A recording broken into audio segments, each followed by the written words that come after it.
நீதிமொழிகள் அதிகாரம் 23. நீ ஒரு அதிபதியோடே போஜனம் பண்ண உட்கார்ந்தால் உனக்கு முன்பாக இருக்கிறதை நன்றாய் கவனித்துப் பார். நீ போஜன பிரியனாய் இருந்தால் உன் தொண்டையிலே கத்தியை வை. அவனுடைய ருசியுள்ள பதார்த்தங்களை இச்சியாதே, அவைகள் கள்ள போஜனம் ஆமே. ஐஸ்வர்யவானாக வேண்டுமென்று பிரயாசப்படாதே, சுய புத்தியை சாராதே. இல்லாமற் போகும் பொருள் மேல் உன் கண்களை பறக்க விடுவானேன்?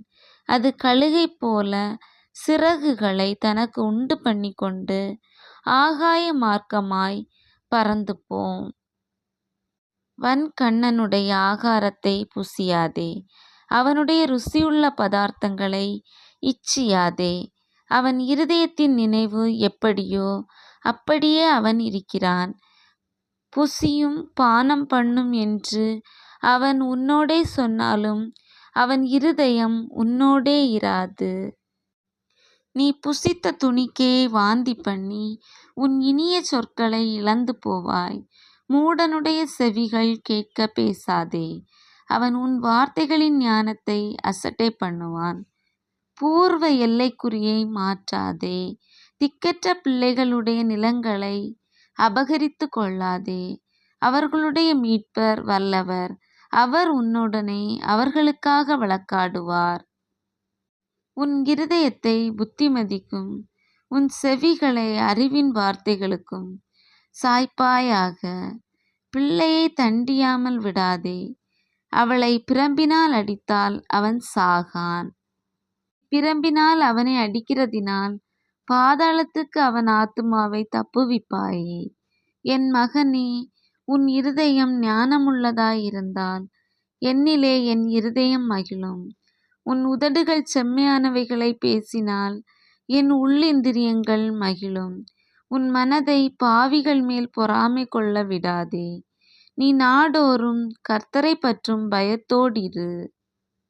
நிச்சயமாகவே முடிவு உண்டு, உன் நம்பிக்கை வீண் போகாது. என் மகனே, நீ செவி கொடுத்து ஞானமடைந்து உன் இருதயத்தை நல்வழியிலே நடத்து. மதுபான பிரியரையும் மாம்ச பெருந்தீனிக்காரரையும் சேராதே. குடியனும் போஜன பிரியனும் தரித்திரராவார்கள். தூக்கம் கந்தைகளை உடுத்துவிக்கும். உன்னை பெற்ற தகப்பனுக்கு செவிகொடு. உன் தாய் வயது சென்றவளாகும்போது அவளை அசட்டை பண்ணாதே. சத்தியத்தை வாங்கு, அதை விற்காதே. அப்படியே ஞானத்தையும் உபதேசத்தையும் புத்தியையும் வாங்கு. நீதிமானுடைய தகப்பன் மிகவும் களி கூறுவான். ஞானமுள்ள பிள்ளையை பெற்றவன் அவனால் மகிழுவான். உன் தகப்பனும் உன் தாயும் சந்தோஷப்படுவார்கள், உன்னை பெற்றவள் மகிழ்வாள். என் மகனே, உன் இருதயத்தை எனக்குத் தா, உன் கண்கள் என் வழிகளை நோக்குவதாக. வேசி ஆழமான படுகுழி, பரஸ்திரீ இடுக்கமான கிணறு. அவள் கொள்ளைக்காரனைப் போல் பதிவிருந்து மனுஷருக்குள்ளே பாதகரை பெருக பண்ணுகிறாள். ஐயோ, யாருக்கு வேதனை, யாருக்கு துக்கம், யாருக்கு சண்டைகள், யாருக்கு புலம்பல், யாருக்கு காரணமில்லாத காயங்கள், யாருக்கு இரத்தங்கலங்கின கண்கள். மதுபானம் இருக்கும் இடத்திலே தங்கி தரிப்பவர்களுக்கும் கலப்புள்ள சாராயத்தை நாடுகிறவர்களுக்கும் தானே. மதுபானம் இரத்த வருணமாயிருந்து பாத்திரத்தில் பளபளப்பாய் தோன்றும்போது நீ அதை பாராதே.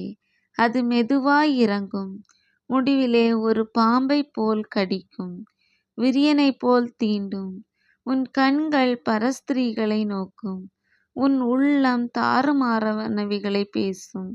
நீ நடுக்கடலிலே